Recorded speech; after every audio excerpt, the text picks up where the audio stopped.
नमस्कार, मैं हूं रविंद्र जैन और आप देखना शुरू कर चुके हैं सबकी खबर। मध्य प्रदेश के मुख्यमंत्री डॉक्टर मोहन यादव को मुख्यमंत्री बने हुए और उनकी सरकार को अब 1 साल पूरा होने जा रहा है अगले कुछ दिन बाद। और आप ये जानकर चौंक जाएंगे कि मध्य प्रदेश सरकार की ही एक रिपोर्ट में आधे से ज़्यादा मंत्रियों को फिसड्डी बता दिया गया है। ये माना गया है कि मंत्रियों के विभाग जन अपेक्षाओं पर खरे साबित नहीं हो रहे हैं। आज मैं ये पूरी रिपोर्ट आपको बताऊंगा।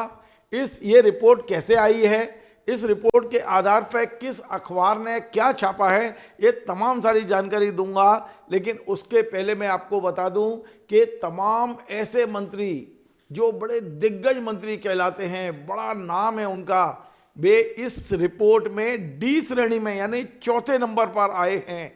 इसमें 4 श्रेणियां बनाई गई है, ए श्रेणी, बी श्रेणी, सी श्रेणी और डी श्रेणी।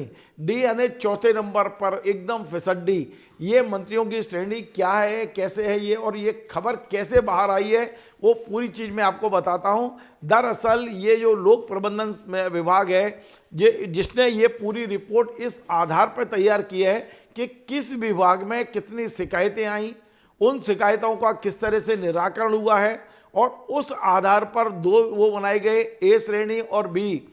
ए और बी के बाद में इसमें ग्रेडेशन दी गई।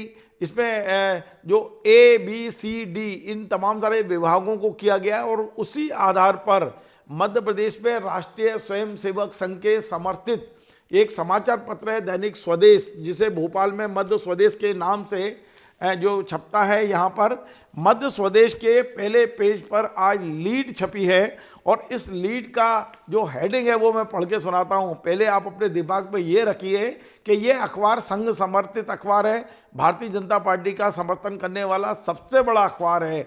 आप इसे ये भी कह सकते हैं कि ये मध्य प्रदेश सरकार का कृपा पात्र भी है और ये मध्य प्रदेश सरकार की नीतियों को प्रचारित करने वाला अखबार भी है। सरकारी रिपोर्ट में खुलासा, ये हेडिंग है, सरकारी रिपोर्ट में खुलासा, जन अपेक्षाओं पर खरे नहीं उतरे आधे से ज़्यादा मंत्री। ये अखबार ने बड़ा क्लियर लिखा है, आप स्क्रीन पर पढ़ लीजिए। अब किस मंत्री को क्या श्रेणी दी गई है, यद्यपि जो रिपोर्ट है सरकारी, वो रिपोर्ट भी मैंने कहीं से प्राप्त कर ली है। उस रिपोर्ट को जो तैयार किया गया है वो इस विभाग में, विभिन्न विभागों में जो शिकायतें आती हैं उसका जो निराकरण होता है उसे आधार बनाकर ये रिपोर्ट तैयार की गई है। इसमें मंत्रियों का परफॉर्मेंस या मंत्रियों के विभागों की कोई अलग अलग योजनाओं उसकी कोई समीक्षा नहीं है। ये जो ग्रेडेशन दी गई है, ये जो रिपोर्ट तैयार की गई है, वो विभाग में आने वाली शिकायतों के निराकरण का आधार है। आप स्क्रीन पे देख सकते हैं ये जो रिपोर्ट है, इसमें समूह 1 और समूह 2 बनाए गए हैं और इसमें फिर बाद में श्रेणी दी गई है विभाग वाइज कि किस विभाग को ए श्रेणी दी जाती है, किस विभाग को बी श्रेणी दी जाती है। लेकिन इस अखबार ने विभागों के बजाय विभागों के जो प्रभावी मंत्री हैं उनको ए बी सी दी है। अब मैं आपको बताता हूं कि इसमें सबसे टॉप पर जो बहुत बेहतर काम करने वाले, इस रिपोर्ट के अनुसार कह रहा हूं कि अच्छे विभाग हैं और उनके जो मंत्री हैं उनके जो नाम दिए गए हैं, नंबर 1 प्रथम श्रेणी के जो ए श्रेणी के जो 8 मंत्री हैं, उनमें 4 मंत्री ऐसे हैं जो कांग्रेस से आकर बीजेपी में मंत्री बने हैं। 8 मंत्रियों के मैं नाम पढ़ता हूं जो टॉप 8 में आए हैं। नंबर 1 पे जगदीश देवड़ा जी, जो आबकारी मंत्री हैं, जो वित्त मंत्री हैं, जो आर्थिक सांख्यिकी मंत्री हैं। जगदीश देवड़ा जी का नाम नंबर 1 पे है। नंबर 2 पे प्रद्युम्न सिंह तोमर का नाम है, जो ऊर्जा मंत्री हैं, जो आपको मालूम है सिंधिया जी के साथ कांग्रेस से बीजेपी में आए थे। उसके बाद संपत्तियां उई के जो लोक स्वास्थ्य यांत्रिकी मंत्री हैं उनका नाम आता है। चौथे नंबर पर नारायण सिंह कुशवाहा जो सामाजिक न्याय मंत्री हैं। 5वें नंबर पर प्रहलाद पटेल, आपको मालूम है केंद्र में मंत्री रह चुके हैं, सांसद रह चुके हैं, भारतीय जनता पार्टी के दिग्गज नेता हैं और अपने विभाग पर कड़ी पकड़ रखने वाले प्रहलाद पटेल, ये इनका नाम आता है। 6वें नंबर पर निर्मला भूरिया, ये भी कांग्रेस से आई हैं, इनके पिता कांग्रेस से सांसद रहे हैं लेकिन अब लंबे समय से बीजेपी में है, महिला बाल विकास मंत्री है, इनका भी नाम टॉप मंत्रियों में है। अगला नाम है गोविंद राजपूत, आप जानते हैं ये भी सिंधिया जी के साथ आए हैं, मध्य प्रदेश में खाद्य एवं नागरिक आपूर्ति मंत्री हैं, इनको भी टॉप 8 मंत्रियों में इनको रखा गया है। और एक और उदय प्रताप सिंह, ये भी पहले कांग्रेस में थे, बीजेपी में आए हैं, इस समय मध्य प्रदेश में परिवहन मंत्री हैं। तो ये जो 8 मंत्री हैं ये टॉप 1 एक की श्रेणी में आए हैं। और इनके जो विभाग मैंने बताए हैं, इन विभागों में सबसे अच्छा, मतलब शिकायतों का निराकरण सबसे अच्छा इन विभागों में हुआ है, इस तरह की रिपोर्ट है। अब मैं आपको मध्य प्रदेश के 20 श्रेणी के मंत्रियों का भी बताता हूं, जो 20 श्रेणी में आए हैं, जिन्होंने शिकायतों का निराकरण तो किया है लेकिन टॉप पे नहीं रह पाए हैं। नंबर 1 पे लखन पटेल पशुपालन विभाग है, करण सिंह वर्मा जो राजस्व विभाग है, विश्वास सारंग सहकारिता विभाग है, ऐदल सिंह कंसाना कृषि विभाग है, उदय प्रताप सिंह स्कूल शिक्षा, उदय प्रताप सिंह के पास परिवहन है जो नंबर 1 पे आया है। उनके पास दूसरा विभाग जो स्कूल शिक्षा है वो 20 श्रेणी में आया है।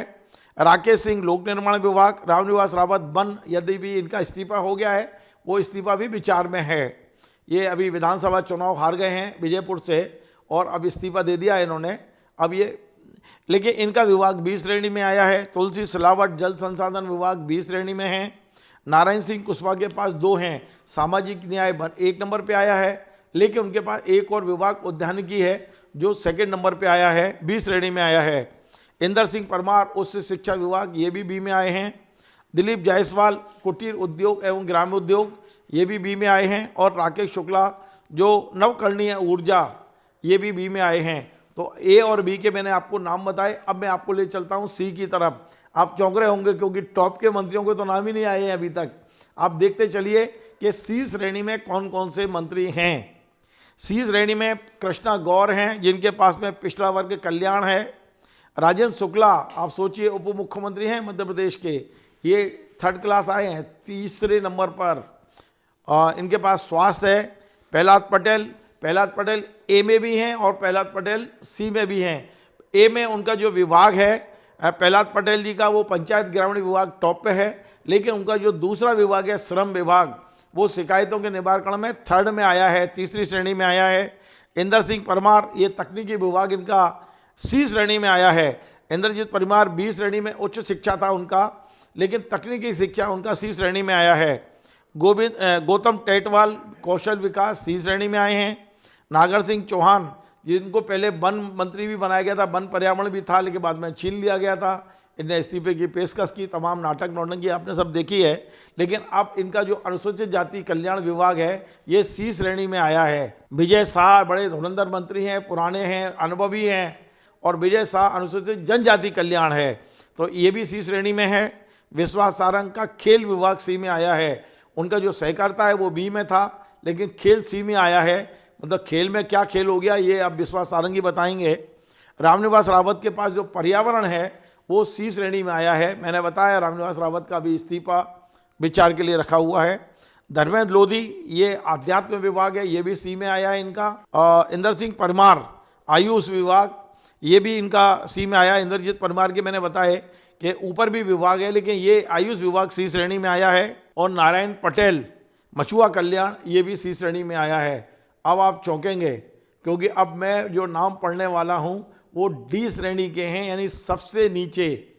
आप चौंकेंगे कि सबसे नीचे कौन कौन से मंत्रियों के विभाग हैं। मैं इसमें मंत्रियों का कोई मूल्यांकन नहीं हुआ है, उनके विभागों का मूल्यांकन हुआ है और शिकायतों के निराकरण के आधार पर हुआ है। पुनः बता रहा हूँ, अब डी में जिन मंत्रियों को रखा गया है, दैनिक जो मध्य प्रदेश अखबार है उसने छापा है, उसकी रिपोर्ट भी मैं आपको बता चुका हूँ। डी श्रेणी में सबसे ऊपर नाम राजेंद्र शुक्ला का है। उनका चिकित्सा एवं शिक्षा विभाग, चिकित्सा शिक्षा विभाग डी यानी सबसे 3rd श्रेणी में आया है, जिसको मध्य प्रदेश के मेडिकल कॉलेजों का संचालन करना है। और इसके बाद चैतन्य कश्यप जो भोपाल के प्रभारी भी हैं, मध्य प्रदेश के सबसे धनाढ़ व्यक्ति हैं, मतलब राजनेताओं में, विधायकों में इनसे ज़्यादा धनाढ़ कोई भी नहीं है और बेहद ईमानदार हैं। लेकिन इसके बाद भी उनके शिकायतों के मामले में उनका विभाग डी श्रेणी में आया है। मैंने इस खबर को बता दूं कि ये इसके लिए जिम्मेदार चैतन्य कश्यप अकेले नहीं है, या वे इन तमाम सारे मंत्रियों को मैं जिम्मेदार नहीं मानता। इनके विभाग में जो अधिकारी हैं उनकी लापरवाही को भी मैं इसमें मानता हूं। वैसे कायदे से तो ये मंत्रियों की बजाय अधिकारियों पर जाना चाहिए, लेकिन चूंकि मंत्री इसके प्रमुख हैं और इसलिए ये पूरी की पूरी रिपोर्ट हमने नहीं बनाई है, ये रिपोर्ट पूरी की पूरी दैनिक स्वदेश ने छापी है, मैं वही पढ़ के सुना रहा हूँ आज आपको। हाँ, धर्मेंद्र लोधी जिनके पास पर्यटन और संस्कृति है वो डी में हैं। कैलाश विजयवर्गीय जी का नाम, जिनके पास विधि विभाग है, वो डी श्रेणी में आ गया है। अब आप अंदाजा लगाइए कैलाश विजयवर्गीय जी का डी श्रेणी में आना बहुत चौंकाने वाला वो है। विजय शाह, जिनके पास भोपाल गैस त्रासदी है, वो भी डी श्रेणी में है। इंद्रजीत परमार, निजी विश्वविद्यालय आयोग, वो भी डी में हैं। लेकिन ये एक बड़ी बात यह है कि कैलाश विजयवर्गीय जी का जो आवास, नगरीय आवास विभाग है, उसका कोई उल्लेख इस रिपोर्ट में नहीं है जो अखबार में छपी है। आज मैंने जो पूरी खबर बताई है वो स्वदेश अखबार, जो मध्य स्वदेश भोपाल में है और स्वदेश ग्वालियर में है, वहाँ सभी जगह पहले पेज पे, सभी संस्करणों में पहले पेज पे बनाया है कि मध्य प्रदेश के आधे से ज़्यादा मंत्री जन अपेक्षाओं पे खरे नहीं उतरे। ये खबर है, मैं पुनः आपको स्क्रीन पे दिखा रहा हूँ खबर। तो निश्चित तौर पे आज का ये जो समाचार संघ ऐसे अखबार ने दिया है जो सरकार के साथ चल रहा है, जो संघ समर्थित अखबार है, और जिसने आज ये रिपोर्ट छापी है तो मंत्रियों को एक तरह से अलार्म करने की कोशिश की है, मंत्रियों को जगाने की कोशिश की है, मंत्रियों को चेतावनी देने की कोशिश की है कि आप अपने विभाग पर फोकस करिए। क्योंकि मध्य प्रदेश के मुख्यमंत्री ने तमाम मंत्रियों से कहा है कि अपने अपने विभागों में योजनाएं बनाएं, उसको कैसे क्रियान्वित किया जाता है उसका रोड मैप बनाएं। देखते हैं कि इस रिपोर्ट के बाद कितने मंत्री नींद से जागते हैं, कितने मंत्री फोकस करते हैं जन समस्याओं के निवारण के ऊपर। ये तमाम सारी चीज़ें अब हमारी नज़र रहेगी। लेकिन आज एक सरकारी रिपोर्ट के आधार पर स्वदेश ने जो खबर दी है, मेरे लिए सुबह सुबह जब मैंने अखबार उठाया तो चौंकाने वाली थी। मैंने उसी के आधार पर पूरी खबर अपने दर्शकों तक पहुंचाने की कोशिश की है। आपको हमारा ये कार्यक्रम पसंद आए तो आप इसे शेयर करें, लाइक करें, कमेंट करें, और आपसे बार बार निवेदन, हमारे इस चैनल को सब्सक्राइब अवश्य करें। धन्यवाद।